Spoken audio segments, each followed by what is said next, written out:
They look like ordinary pennies, just old, worn Lincoln wheat cent from your pocket change.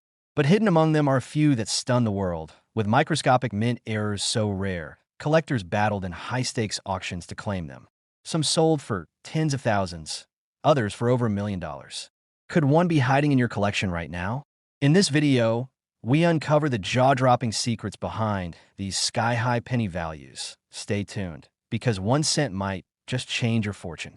A 1951 D. Lincoln wheat penny seems unremarkable, small, copper-plated, stamped with Abraham Lincoln's profile on the obverse and 2 wheat ears on the reverse, minted in Denver amid post-war America's steady growth. In a year when suburban neighborhoods expanded, televisions became common in living rooms, and spare change bought milk and sweets, the mint churned out millions of these pennies.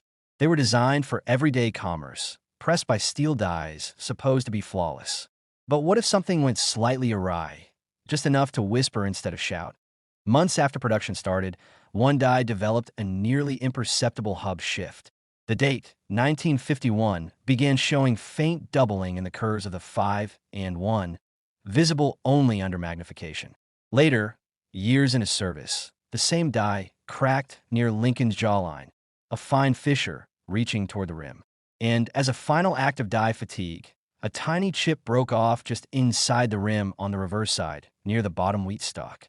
Alone, each might be dismissed. Together, they marked a rare trifecta of overlapping errors. Denver pennies with single minor faults occasionally surfaced in collectors' albums, but a coin with date doubling and jaw crack and reverse die chip, that was uncharted territory. Public error catalogs never listed such a variety. No contemporary mint bulletins flagged it. It waited dormant in circulation for 70 years, until someone looked closely enough. Jen Miller, a schoolteacher turned weekend coin enthusiast, carried a handful of pennies in her purse, keepsakes from road trips and occasional finds. One Monday morning, while sorting them in the kitchen to show her 7-year-old how coins stack, a 1951 D penny glinted oddly. The date looked blurred. Under her 10 times loop, the 5 and 1 showed tiny duplicate lines. Heart thumping, she flipped the coin. Sure enough, a hairline crack at Lincoln's jaw, disappearing into the darkness of the rim. She turned again and saw a lump at the lower wheat stalk's edge. Her hands trembled slightly. She slipped the coin into a plastic sleeve, sat down, and took a deep breath. She spent that evening photographing the coin under directional lighting. Date doubling showed as ghostly echoes at 45 degrees. The jaw crack caught light at low angle. The chip reflected oddly in one macro shot. She posted images online under the caption, 1951 D penny with date doubling, jaw crack, and reverse chip. First of its kind? Responses arrived quickly. Some were skeptical, others intrigued. A seasoned Denver era collector wrote, looks like a 1951 DDDO plus crack variety, but never seen that chip. Could be something new. Conversations intensified. Over the next weeks, 2 other collectors reported similar coins. One, in St. Louis, had a worn example showing doubling and crack. No chip.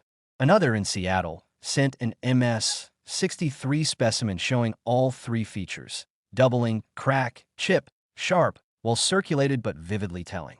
That piece sold privately for just under $4,000. Jen felt hope rising. Her kitchen counter find was far from alone. She sent her penny to PCGS with description DDO, obverse die crack, reverse die chip. The slab came back with surprising clarity. The date doubling was subtle but official. The jaw crack ran 3 millimeters. The chip was a raised nod of metal 1.2 millimeters in diameter. Graded oxidation fine, but the triple error listing drew attention. She'd become specimen number 1 in the registry for this variety. Quiet inquiries started arriving. $1,200, $1,800. Then a report that a collector in Arizona offered $3,200 for Seattle's MS-63 coin. Jen held off. She watched Value Guide's update. Base single error 1951, D doubling pennies in EF 40 were listed at $150, $300. Doubling plus crack EF variants at $500, $800. And the newly discovered triple error variety in EF condition valued at $1, $200, $1, $800. MS-63 triple error coins tracked at $3, $500, $500.6 months later. The niche auction house included her coin in an era-theme sale. It opened at $1,000. Bids climbed steadily. $2,400, $3,100, $4,200. Final hammer, $5,600. With fees, the sale landed at $6,450. Jen exhaled. Her penny had tripled the expected value. It was now recognized not only as a coin, but as history. Following the sale, a new twist emerged. A collector in Ohio reported an MS-65+ example, not only showing date doubling, crack, and chip, but also a ghost de-diverting slightly under the visible mint mark. That teeny repunched mint mark, known as RPM, added a fourth distinct error. Photographs confirmed it was a machine wear, but die-level doubling of the letter. One of a kind? The coin sold privately for $11,200. That sale reset the bar. MS-65 quadruple error worth at least $9. 12K. Value guides pivoted again. Circulated triple error coins were adjusted to $1, 500, 2, 500. Uncirculated triple error MS-63 at $4, 6K. MS-65 quadruple error coins at $9, 15K. Rumors surfaced that an MS-66 coin with all four traits, plus color toning rare in copper, might reach $18,000 plus if authenticated. A red copper MS-66 specimen hit the market briefly for $16,000 before being withdrawn pending further slab review. Jen reflected that her kitchen find, not even uncirculated, had launched a wave. But it was the earliest certified example that guided the narrative. Registry lists now show over 30 verified coins, 12 MS-65 triple error for MS-65 quadruple error, and several circulated triple error specimens. No higher-grade triple or quadruple error MS-67 slab exists yet. Collectors started hunting 1951 pennies in bag lots, rolls, and bank change under bright LED lights, careful loop work, macro lens photography. Forums buzz with triple error checklists showing where to expect the micro marks. Date doubling on May 1st, jaw spacing cracks, chip at wheatstock edge, and ghost mint mark shadow angled 15 degrees from main D. Some coin shops added check 1951 D for error tags. Long-term collectors added the variety-specific slot in Lincoln penny albums. But still, another twist. A Colorado collector emailed Jen with an MS-64 coin showing all four errors plus a faint dye polish line across Lincoln's coat. That extra polish line appears as a mirror streak above the shoulder. That coin is expected to fetch $12, 14K. Coin savvy shines through. Each feature correlates to die life stages. Double date indicates press misalignment. The crack shows die fatigue. The chip reveals metal fatigue. The RPM shows hubbing mis-punch. The polish line indicates die maintenance. Coin scientists dug into Denver Mint records. They discovered that a die set, numbers, D51-009, Y came into circulation around June 1951, struck about 500K coins before being retired in September. Design records mention a hub calibration adjustment in July, and that a scrap line on that die was polished in late August. That journaling matched die polish streaks observed. The die chip also aligns with press logs that record a strike weight anomaly on 8/12/1951. It was as though the penny was a physical ledger, each mistaken notation. Coins minted during certain weeks bear certain traits. That's why mint mark RPM only appeared late in usage. Hobbyists calendared fine dates and locations to match. Low-grade circulated coins came from southern and midwestern regions. Fresh high tanks from Denver Mint rolls shipped regionally. It made the variety a regional story. Jen has since curated a small exhibit for numismatic conventions. She keeps her original slab, a graded EF version, as a benchmark. Though she sees newer, shinier versions, she's proud of her find, the one that started the wave. She networked with PCSG, the American Numismatic Association, and Mint researchers to validate the production story. Her coin was referenced in Mint archives as example of the rare four-error stage. Her kitchen discovery reminds collectors that no coin is too late, too modern, too common for scrutiny. Even in mass production, hidden signatures appear, readable only by those who pause, magnify, and research. Currently, the market has neared equilibrium. Triple error circulated pennies hover $1.5, 2.5K, MS 63, 64 triple error $4, 7K, MS 65 quadruple error $9, 15K. Legendary MS 66 quad error with polish line? Still unrecorded, but if slab confirmed, it would break $18,000, maybe $20K plus. Collectors still check 1951, D pennies first. One Forum awards Jen's Challenge, a prize for the first confirmed MS 66 with all four markers. It keeps the story alive. The hunt continues. Her final note when teaching newbies: look past condition. Start with date, loop, and angled light. You may find history hiding in a humble penny.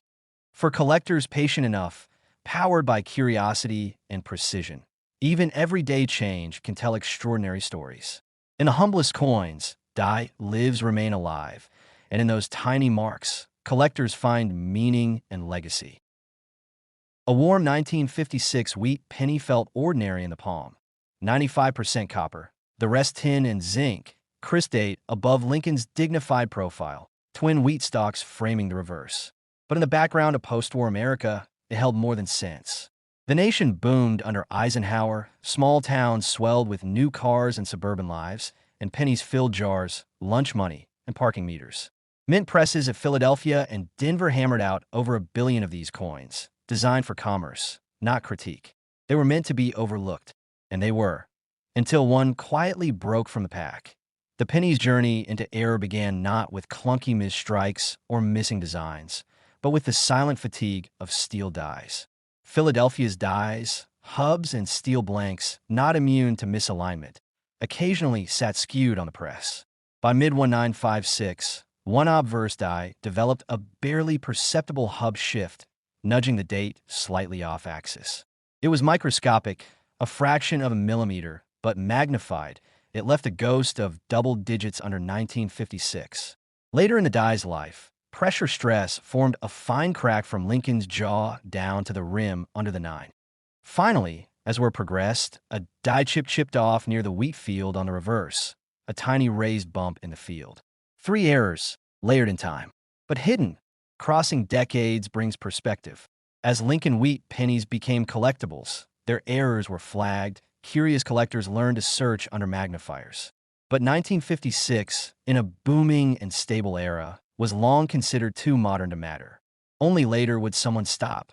That someone was Emily, a young librarian and casual coin collector in rural Kansas. She'd inherited a jar of wheat pennies from her father, dates ranging 1941 to 1958. One weekend, she spread them across a green felt tray and began sorting. Routine, quiet, meditative. Most coins were common, 1945s, 1948s. She paused at a 1956. It caught her eye not for shine, but uneven shadows in the date. Under her magnification lamp, she saw it. The digits weren't sharp, they echoed. A doubled line. Her heart turned from curiosity to cautious excitement. She placed it next to a guide coin, no doubling. She rotated the penny. There beneath the 6, another faint shape. Then Lincoln's jaw, rippled with a subtle line into the rim. On the wheat fields, a small raised blob. That penny carried more than economic value. It carried story. Photographs followed. High-resolution macro under consistent lighting. She posted them to a wheat penny collector forum. The response was electric. Photos reshared, speculations flying. Was this die chip or post-mint damage? Could it be a known variety? Someone quoted a reference card. 1956 NHDDO and die chip. Rare, not cataloged. Others demanded provenance. Emily felt the buzz growing. Could she be onto something underseen? Within days, 2 other collectors confirmed finding the same traits, rarely struck from the same die. One in Ohio had a circulated example with sharper doubling, yet same chip position. Another in California had a mint state specimen with minimal wear, crisp lines. The echo, the crack, the chip. 3 distinct errors pointing back to a single die stage. They shared scanning angles, slab choices, magnification tips. This was not a one-off freak. It was a small die variety. Collective energy turned into registration. Emily submitted her best coin to a trusted third-party grading service with error notation request. The wait punctuated her days. Then one morning, an envelope arrived. Inside a slept coin. 1956 Lincoln Wheat Penny Double die Opferse. Opferse die Crack. Reverse die Chip EF45. A label with 3 flares. The die's full history preserved in a single penny. Offers began modestly. $150, $350. She responded with patience, sensing something more. Over months, newer finds appeared. A sharp MS63 specimen sold at a small auction for $1,200. Guides updated. Circulated examples around $500, $800. Uncirculated plus certifiable near $1.5, $2K. Emily tracked each sale, learning about grading tiers and registry numbers. She listed her own slab with a conservative starting price, $1,500. Bidding clocked in at $2,000. That grew to $3,000, bumping into evening bids. A final challenge pushed to $3,900, with premium near $4,600. It sold, but she did not regret holding long enough to catch its true moment. Meanwhile, another twist surfaced. A New York collector pulled a red-brown MS65 example with all 3 previous errors, but also a repunched mint mark. A micro ghost P faintly nestled behind the main Philadelphia mint mark. Careful illumination revealed a duplicated letter misaligned by 0.2 millimeters. This added a 4th error type, making a rare quad-error penny. That MS65 slab sold privately for $9,200. The die chip had worsened over time. The crack deepened as millennia of strikes held together. The mint mark echo revealed hubbing mistakes. Blueprint of die use and wear. Value models shifted accordingly. Quad error MS65 67S now estimated at $8K, $12K. Standard triple error MS63S $2K, 3.5K. Circulated triple error EF pieces $500, 1K.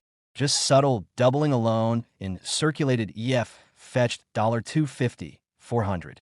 A single chip only or crack only example fetched low 3 figures. Emily's original slab became a foundational historic example.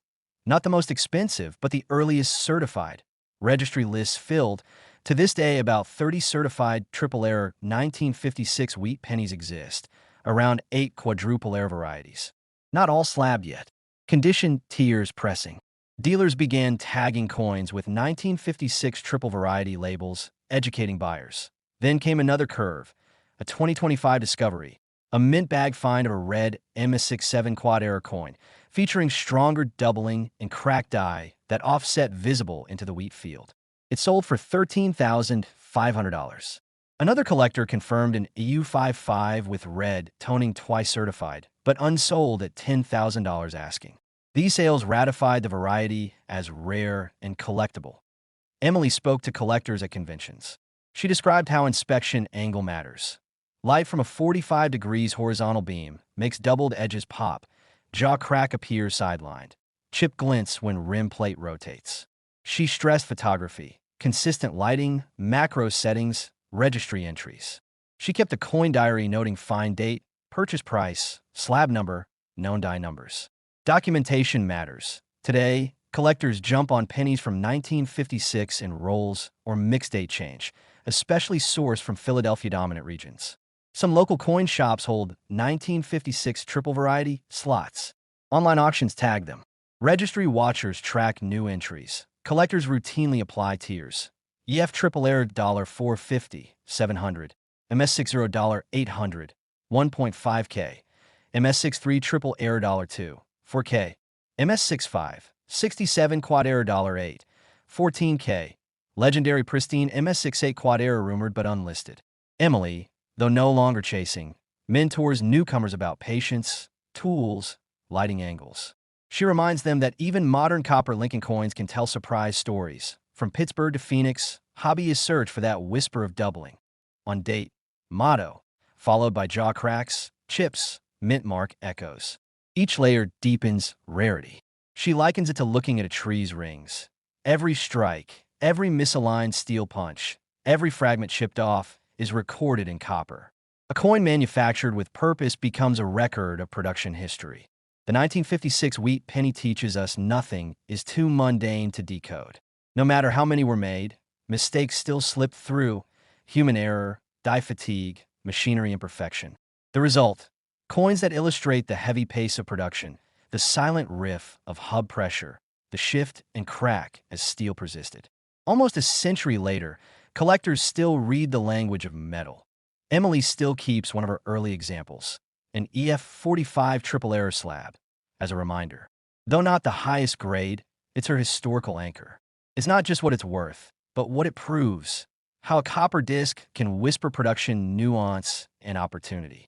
Hidden in plain sight, with nothing special on its surface, yet enough under a loop with careful lamp to break open a narrative linking 1956 presses, mint procedure, steel patterns, human oversight, and collector tenacity. That's why coins still matter. Not for what they buy, but for what they reveal. And in the layers of steel, copper, and narrative, the 1956 wheat penny spins a rich, layered story pressed into metal and living again in hands that dare to look closer. In 1957, the Denver Mint struck millions of wheat pennies, 95% copper discs destined to jingle through pockets, vending machines, and soda fountains. The Lincoln Wheat Penny, designed in 1909 to honor Abraham Lincoln's 100th birthday, had become a dependable staple of everyday American life. But behind the ceaseless clink of commerce, a subtle shift occurred within one of the dies. Tiny misalignments, fatigue, and metal fatigue that quietly etched an echo of error into a batch of coins few would notice for decades. Harold, a quiet postal worker with a modest coin collection, pressed a 1957 D penny under his loop one ordinary Sunday. The date 1957 looked sharper than usual, too crisp, almost glowing. Then he shifted the penny and caught sight of a faint doubling on the 7, just a whisper of an echo. His pulse quickened as he flipped it. There, on the reverse, a fine die crack radiated from the lower wreath into the rim, a hairline fissure that hadn't been visible before. And near this cent inscription on the reverse, a small die chip formed a raised blob, almost like a minuscule mountain in copper. 3 overlapping anomalies. Unlikely, unexpected, unexplored that he laid the penny beside a reference piece. Identical date and mint, but lacking these features.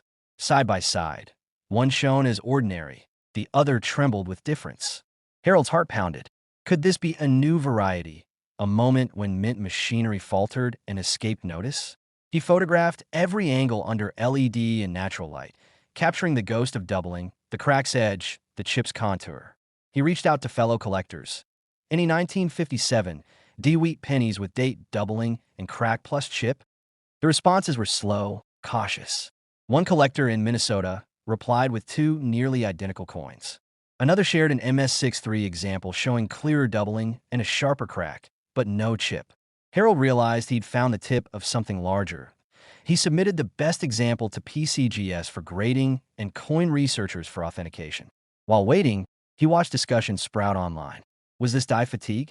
Random damage? Depoitage résidua? Or something real? The moment the slab returned, certified as 1957 D-wheat penny, minor double date 7, obverse die crack, reverse die chip, VF30, Harold's discovery became official. It was recognized, a die variety never previously cataloged. The value to collectors? The penny was no longer just a humble 1 cent. It was a piece of mint history. T-first offers trickled in, a few $100s, then $800. But collectors, especially variety-focused ones, knew these errors could escalate. A coin in slightly better condition, with stronger doubling and a crisp crack, surfaced and sold privately for $2,200. Auction houses began referencing the variety. Collectors combed through roll lots in hopes of rediscovery. Price guides updated. Circulated error pennies with 2 traits listed at $1, $200, $1, $800. High-grade versions in the range of $3, $000, $5, $000, depending on clarity and condition. Harold waited for the market to mature. He watched bids climb. Then came the breakthrough. A registry entry for a red, uncirculated 1957 D penny showcasing all 3 errors. Robust date doubling, a jagged crack cutting through the wreath, and a reverse chip accentuated by deep copper toning. That coin sold for $8,500. Rumor hinted at an MS65 specimen in a private collection. Value whispered near $12,000. As interest peaked, a twist emerged. A collector in Phoenix found a 1957 D. Lincoln wheat penny revealing a pale ghost of a secondary date, like a doubled hub imprint along the date serif. Not repunched mint mark, but hub doubling beneath the 19 date. When photographed, it formed an overbite effect, two lines of partial date stamping, separated by zero point 0.1 millimeters. Though faint, experts confirmed it wasn't post-mint. It was die-related. That added a fourth trait, hub doubling. A quad-error specimen in MS64 condition sold for $15,200 via late-night online bid. Just when collectors thought the story was shelved, another revelation surfaced. A researcher had obtained the Mint's logbook records for die usage. They noted that die hashtag D57-046 had been struck down in October in 1957, with hub adjustments made and the die rotated to a backup lathe. Within weeks, press logs recorded abnormal strike pressure, followed by a die polish in December. That timing perfectly matched the appearance of cracking and chipping. All 6 known quad-error pennies came from regions serviced by Denver during late December shipments. The result? A regional, temporal window for discovery. Collectors' updated strategies. Light at 60 degrees, loop magnification, photographing pennies across frames documented doubling and crack lines, submitting candidate coins for registry scrutiny. Online videos demonstrated where to look. Penny album manufacturers printed new labels. 1957, D minor double date plus crack plus chip slots. The specialized variety became collectible. Prices settled. VF triple error circulated coins $1, 200, 1, 800. EF to AU triple error $2, 500, 4, 000. MS63, 64 triple error 5, 8K. Quad error MS65 coins shipped out at $12, 15K. Legendary MS66 quad error pennies remained unrecorded. Value speculative, but likely north of $20K. Collectors still search coin rolls, bank tubs, and estate lots. Each find sends tremors down collector forums. But no matter how many quad error coins appear, the first one, Harold's VF example, holds historical first slot prestige. It set market tone, registry sequence, and academic inquiry. Harold, now a part-time consultant to the ANA and die variety forums, keeps his slab in a locked display. He's considered resubmitting it for conservation, but knows its historic slab is part of the story. Its modest certification, VF, with early registry designation, matters almost as much as grade. It's the coin that gave voice to a forgotten die, transformed mundane plastic into testimony, and still whispers in every 1957 D penny about what might lie beneath. Collectors note that these mistakes don't shout. They whisper. A slight doubling, a faint crack, a small chip, a ghost hub imprint. Only quiet observation, consistent methodology, patient scanning, and community verification reveal them. When found, these pennies can shift from daily currency to numismatic treasure, worth thousands because they carry context, die history, mint timing, regional release, and human error.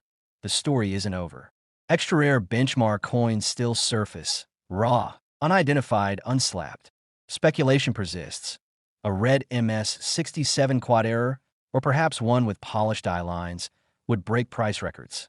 For collectors, the thrill remains. That next 1957 D penny plucked from everyday exchange might be hiding whisper-quiet history. And when it's revealed, it becomes far more than copper and zinc. It becomes a moment in time, a nearly silent mistake that echoed across generations.